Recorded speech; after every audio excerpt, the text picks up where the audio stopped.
Shalom, jumpa lagi dengan saya Mike dalam acara Kesejukan Bagi Jiwa. Puji Tuhan, saya percaya Tuhan selalu menyertai, membimbing, memberkati kita. Dan sebagai orang percaya, kita tentu yakin bahwa Tuhan selalu merancangkan yang baik buat kita. Terpujilah Tuhan. Seperti biasa, saya akan membacakan sebuah kisah kehidupan di mana kisah itu bisa menginspirasi, bisa meneguhkan, menghibur, menguatkan, ya, dan juga memperkaya kehidupan kita di dalam Tuhan serta menyejukkan jiwa kita. Puji Tuhan saudara, mari saja kita berdoa.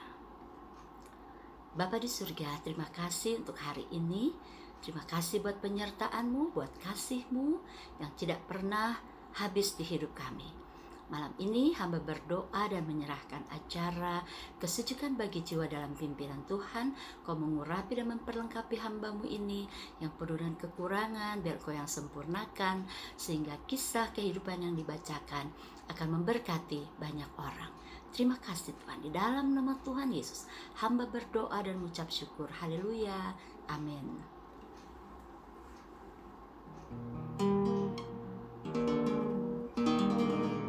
Kasih Yesus indah dalam hidupku, menghiasi hati dan jiwaku. Ku tak dapat hidup tanpa kasih-Mu, Tuhan. Pegang tanganku sepanjang jalanku. Kasih Yesus mengalir dalamku seperti sungai yang tak pernah kering. Kasih Yesus membebat hatiku, dalam kasih-Mu ku merasa teduh. Kasih Yesus mengalir dalamku seperti sungai yang tak pernah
dan jiwaku.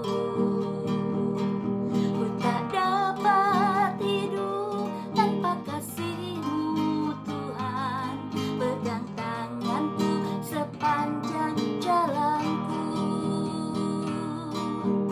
Kasih Yesus mengalir dalamku seperti sungai yang tak pernah kering. Kasih Yesus membeban hatiku. Dalam kasih-Mu ku merasa teduh. Kasih Yesus mengalir dalamku seperti sungai yang tak pernah kering. Kasih Yesus membeban hatiku. Dalam kasih-Mu ku merasa teduh. Dalam kasih-Mu ku merasa teduh. Dalam kasih-Mu ku merasa teduh.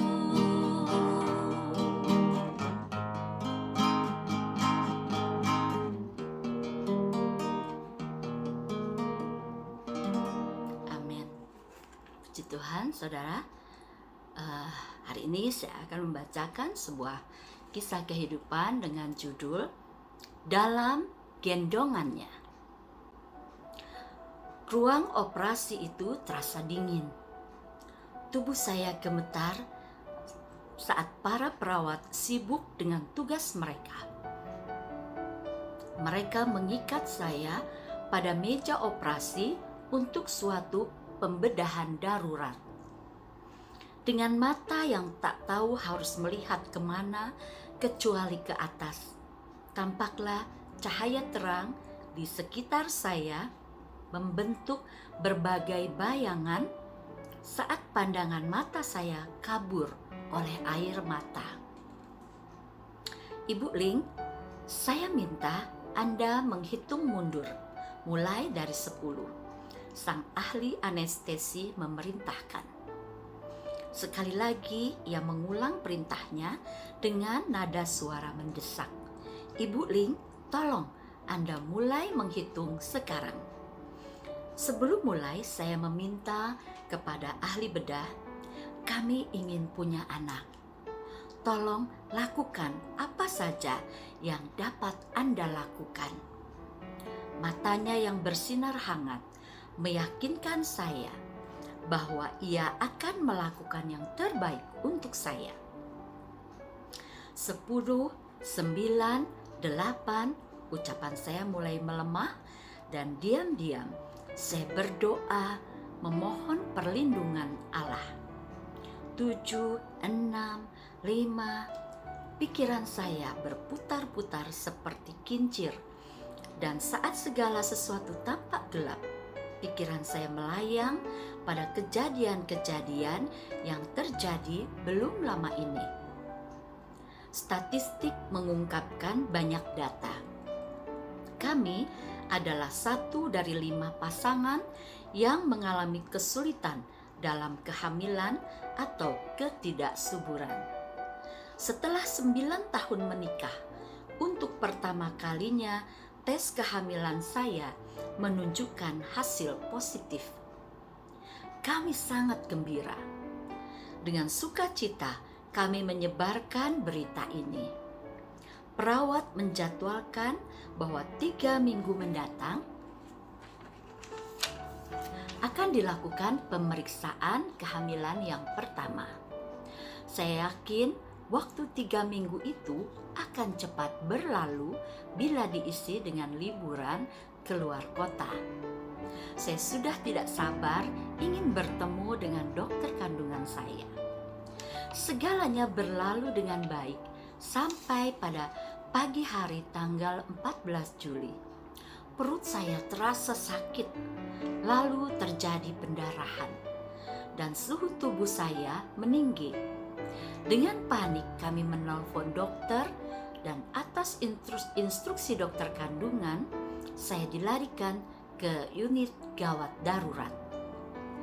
Setelah beberapa jam melewati pemeriksaan, USG, dan tatapan mata prihatin dari para dokter, akhirnya kami diberitahu bahwa bayi saya telah meninggal. Melihat kondisi saya yang mengkhawatirkan, maka diputuskan agar dilakukan pembedahan darurat. Saya dan suami saya berada di sebuah sudut ruangan yang hanya dipisahkan oleh sebuah tirai dengan ruang gawat darurat yang penuh pasien dan para medis. Namun hati kami terasa hampa. Kami saling berpelukan dalam tangis karena pengharapan dan impian akan hadirnya si kecil terenggut begitu saja dari tangan kami. Pada saat itulah kami mulai berduka atas seseorang yang takkan pernah kami timang di bumi ini. Cinta kasih kami bertambah pada saat kami mulai menyatukan kembali kepingan hati yang hancur. Kami bersyukur kepada Allah atas operasi yang berhasil dengan baik dan kabar gembira bahwa saya sangat dimungkinkan untuk hamil lagi. Saya tak siap dengan gejolak yang terjadi setelah meninggalnya bayi kami. Banyak orang mencoba meringankan kepedihan kami dengan ungkapan-ungkapan seperti, "Kamu masih muda, masih bisa hamil lagi. Mungkin ini yang terbaik." Atau, "Bersyukurlah bahwa kehamilanmu baru beberapa bulan." Namun semua itu justru menambah pedih luka hati saya. Hari-hari saya dipenuhi kehampaan dan salah pengertian. Sebenarnya kartu dan telepon merupakan berkat dan penghiburan yang indah, tetapi kami tetap berduka. Namun Allah membawa saya mendekat kepadanya sehingga dapat keluar dari duka cita ini. Saya tahu nantinya luka hati saya akan sembuh. Karena itu saya berjanji bahwa bila saya mendengar tentang pasangan yang kehilangan anak, saya akan turut berduka bersama mereka dan memberitahu mereka bahwa wajar bila mereka berduka. Saya ingin menyampaikan bahwa mereka tidak sendirian dalam peristiwa duka ini. Allah menjawab doa saya. Bertahun-tahun kemudian, dari waktu ke waktu, saya kembali bersedih dan berduka dari sudut hati saya yang terdalam setiap kali mendengar tentang seseorang yang kehilangan anak. Seperti yang telah berulang kali saya lakukan, saya melacak alamat mereka, menulis surat yang menguatkan mereka, menunjukkan simpati dan mendoakan, serta mengirim sebuah buku favorit saya yang berjudul Free to Grieve, karya Maureen Rand. Hidup adalah proses belajar. Saat kita harus menghadapi kematian seorang anak yang bahkan belum lahir, yang begitu diinginkan dan dikasihi, saya diingatkan untuk berpaling kepada Allah yang tahu persis semua gejolak emosi dan kepedihan akibat kematian dan kehilangan anak. Saat saya sangat ingin menggendong seorang bayi, saya justru merasakan kehangatan kasih Allah yang menggendong saya. Dia mendekap saya erat-erat dan memperbaharui kekuatan saya agar dapat melanjutkan kehidupan meski tanpa menggendong si kecil. Pada akhirnya, Allah mengaruniai saya seorang bayi 2 tahun kemudian. Kali ini saya benar-benar menggendong bayi laki-laki yang diberi nama Philip. Puji Tuhan. Itulah saudara, kisah kehidupan yang diceritakan oleh Ibu Georgia Curtis Ling. Memang hal yang sangat berat ya, bila itu terjadi dalam kehidupan kita, kehilangan anak yang dikasihi. Apalagi Ibu Ling ini menikah sudah 9 tahun. Tentunya ketika dia tahu dia hamil, sukacitanya luar biasa. Tetapi itu tidak lama, ternyata hal yang tidak baik terjadi.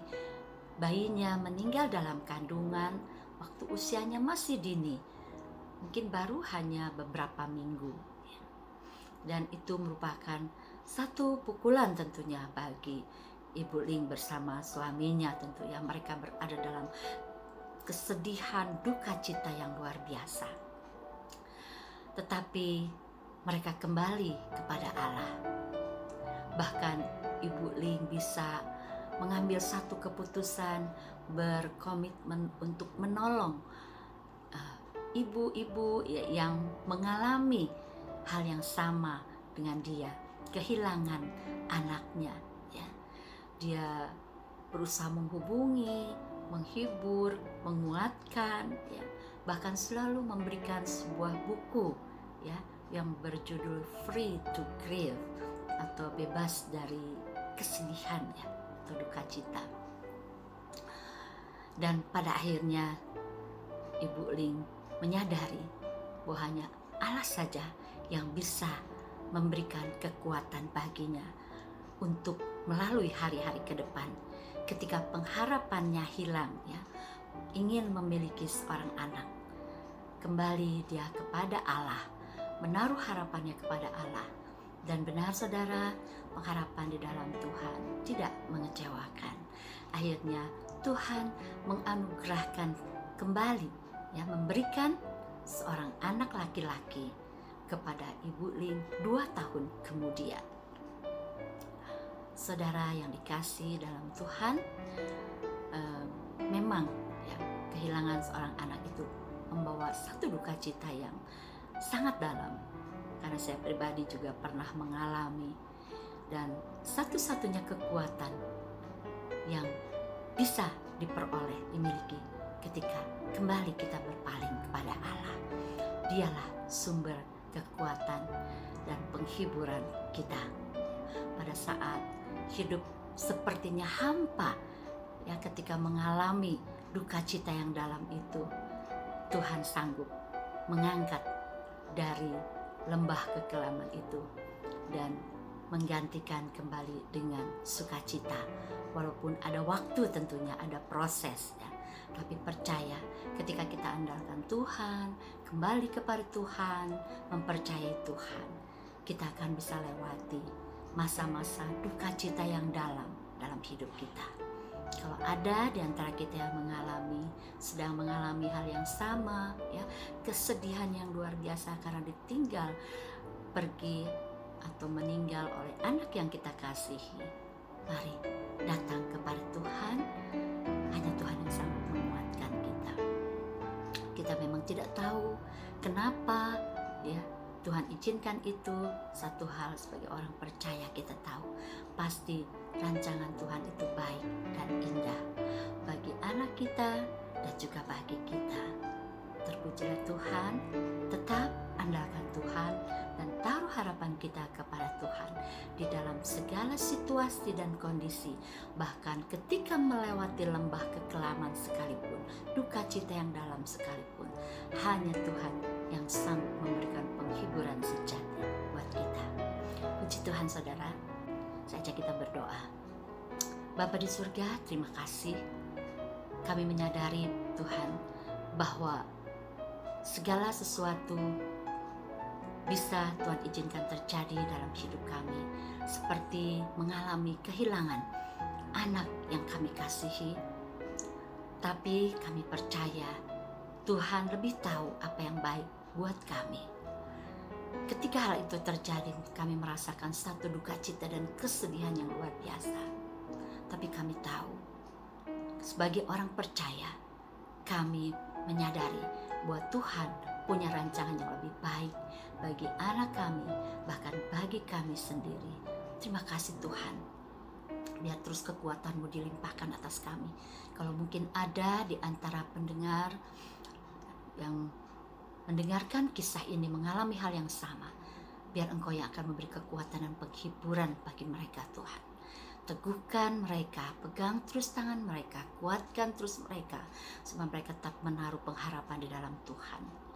Dan tidak kecewa atau sedih berkepanjangan, tetapi kembali kepada kepercayaan kepada Tuhan dan kedaulatan Tuhan mereka akui dalam kehidupan mereka, bahwa Tuhan bisa melakukan segala sesuatu untuk kebaikan kami. Dan Tuhan juga yang berdaulat atas setiap kehidupan kami. Terima kasih Bapa, kami percaya di dalam Engkau selalu ada pertolongan, selalu ada penghiburan kasih, selalu ada kekuatan, selalu ada jaminan bagi hidup kami. Biar terus kami kembali kepada Tuhan, dan firman-Mu akan terus meneguhkan, menguatkan kami. Kiranya Allah Roh Kudus akan terus bekerja bagi setiap kami yang sedang menghadapi duka cita yang dalam. Engkaulah sumber kekuatan dan penghiburan kami.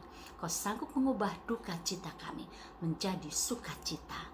Terima kasih Bapa, terpuji nama Tuhan. Biar berkat-Mu tercurah bagi setiap kami yang mendengar kisah ini, dikuatkan, dihiburkan, diteguhkan. Di dalam nama Tuhan Yesus hamba berdoa dan mengucap syukur. Haleluya. Amin. Terima kasih saudara buat perhatiannya. Terima kasih kalau saudara juga bisa like, subscribe, dan share kisah yang sudah saya bacakan, juga kisah-kisah yang lain yang sudah pernah saya bacakan kepada orang lain, agar mereka juga diberkati dan saudara menjadi berkat. Shalom, sampai jumpa di kisah-kisah selanjutnya. Tuhan memberkati.